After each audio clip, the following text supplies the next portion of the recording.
Hi, everybody. I'm Brittany Lewis, a breaking news reporter here at Forbes. Joining me now is Z Cohen-Sanchez, Executive Director of Soul Strategies. Z, thanks so much for coming on. Yeah, thank you so much for having me. It was a historical night on Tuesday, first vice presidential debate, and only, might I add, between Ohio Senator J.D. Vance and Minnesota Governor Tim Walz. What's your reaction to the night? It was a debate I haven't seen in a long time. A very, very cordial debate, um, which I mean we could get into a little bit later in terms of whether that's a good or a bad thing. But I think that I think people watched that debate and might have been expecting something else. But I think overall, Wall seemed to do what he was expected to do. So, your sentiment of this is a debate people haven't seen, I mean, that has been the resounding answer that I've gotten when asked people.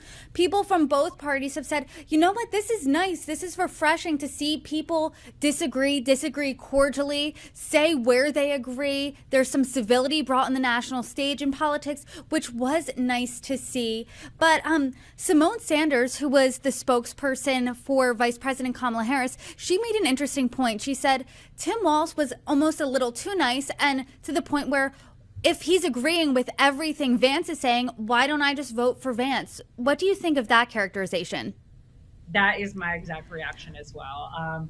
A lot of missed opportunities. And I think going into this, we kind of knew, we expected that there was going to be some of that because obviously JD Vance is a very primed politician, right? I mean, he went to school clearly knowing that this was going to be his career path. He's clearly been in many debate scenarios and he looks very prim and polished to be able to do that. Walls, totally opposite, right? Like Midwestern dad who seemed to really sort of fall into politics, which that was, fortunately or unfortunately, whichever way you look at it, was definitely a difference last night. I think that people saw.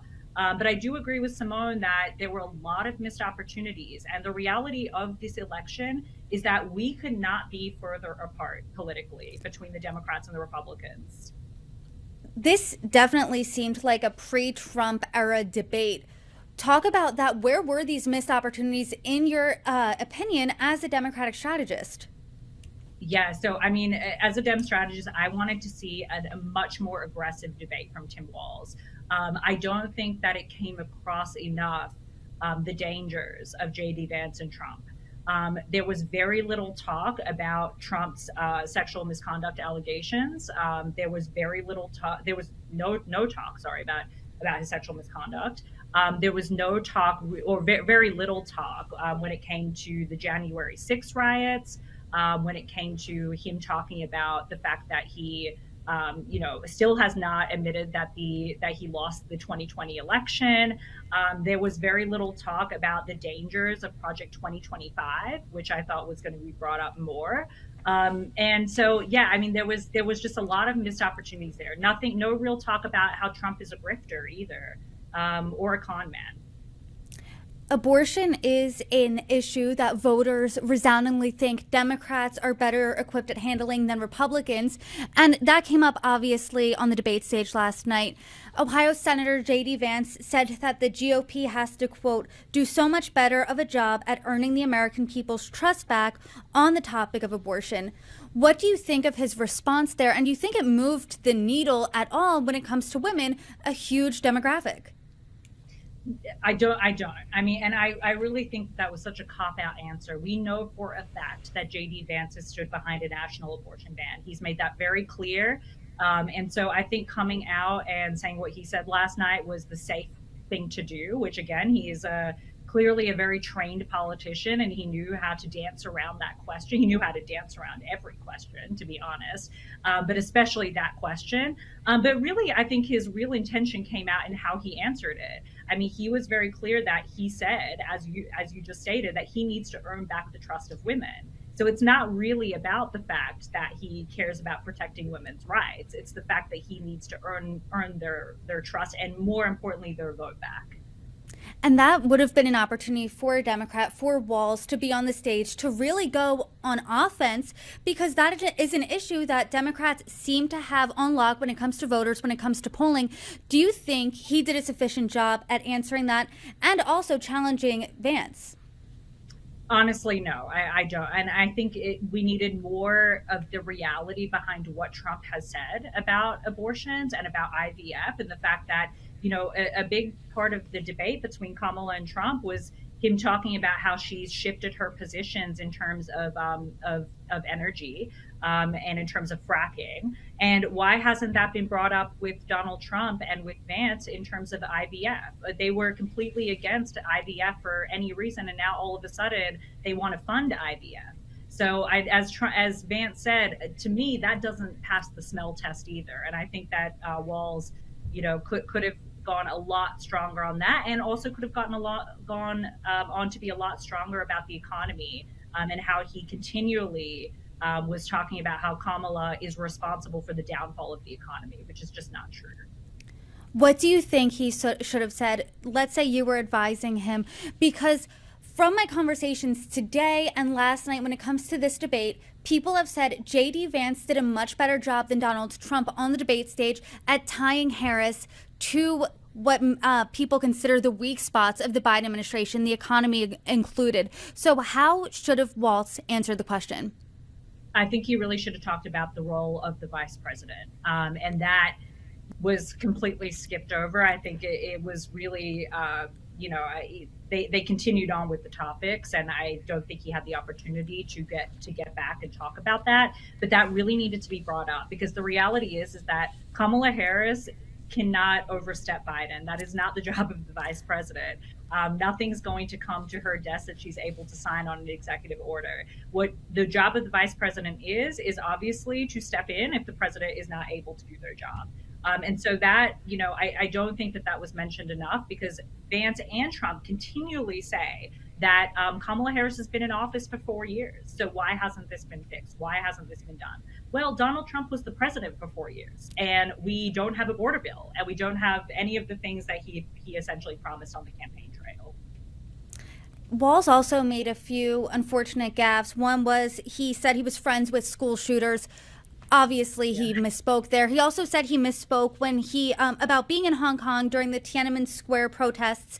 Later, he said that he was a knucklehead at times when it came to speaking.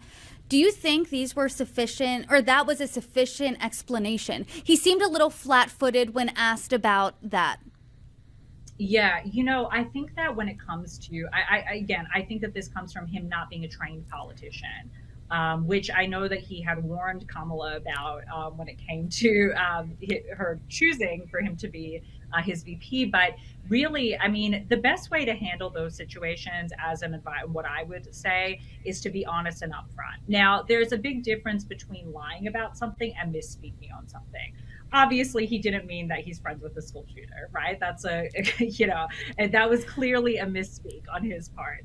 But when it comes to actually, stretching the truth or even potentially lying, it's really important to admit to that and to move forward from that. But trying to hide that, I don't think is the best strategy. I know that you take issue with the way Walz performed last night at certain points, but the goal of a vice president and in a vice presidential debate is do no harm to the top of the ticket. Do you think Walz cleared that bar?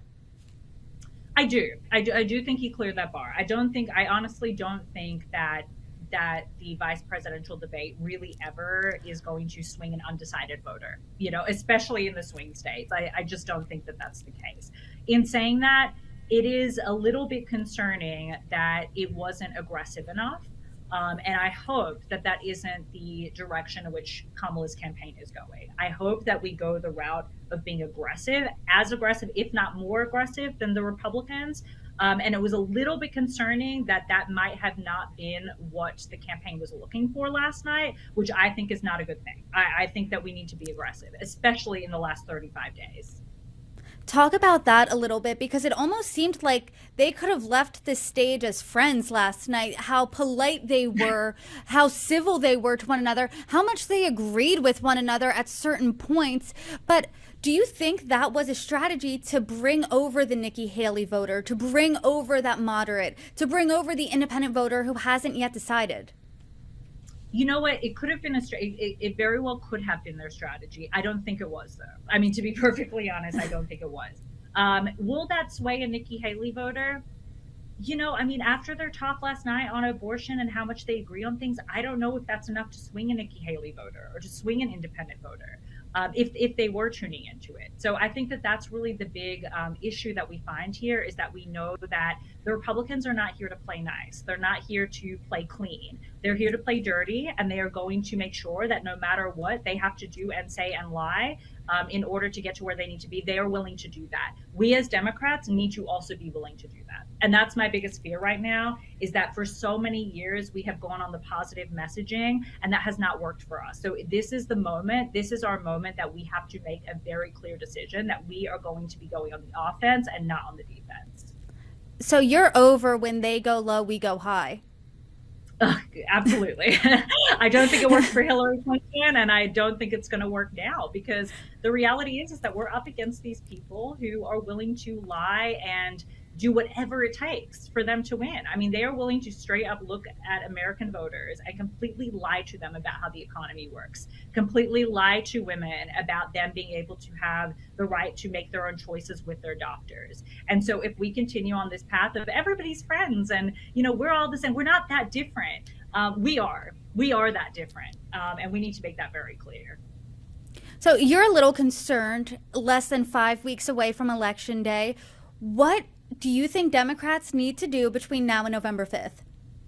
We need to get out to we need to knock every door in every swing state until they are sick of us. I mean, until they do not want to hear Kamala Harris or Tim Walz ever again. That is the only way we're going to get out. And we need to have these honest conversations. And on top of that, we need to have a very aggressive approach to our advertising, extremely aggressive. I've seen some of Kamala Harris's ads. I'm in a swing state, in a swing county, in a swing town. So I get to field Kamala stuff all the time, but I still am not seeing the level of aggressiveness that I think that we need to win this in a landslide. I think if we go into the election tomorrow, I think, as Nate Silver and a lot of these poll analysts are saying, that this will be the closest election that we've probably ever had in history. But that's not good enough. We need to go in knowing that this isn't going to be the closest election in history, but we're going in knowing that this is going to be a landslide, because there is no way that as Democrats, with the messaging that we have and with the track record that we have, that we should be going in with any other expectations other than a landslide victory. Well, we are a little over a month out from Election Day, and as the situation continues to develop, as October surprises come, which I'm sure they will, it's only October 2nd, Z, I hope you come back on and break them down with me. I always appreciate our conversations. Thanks for joining me. Always appreciate being on here, and looking forward to more conversations.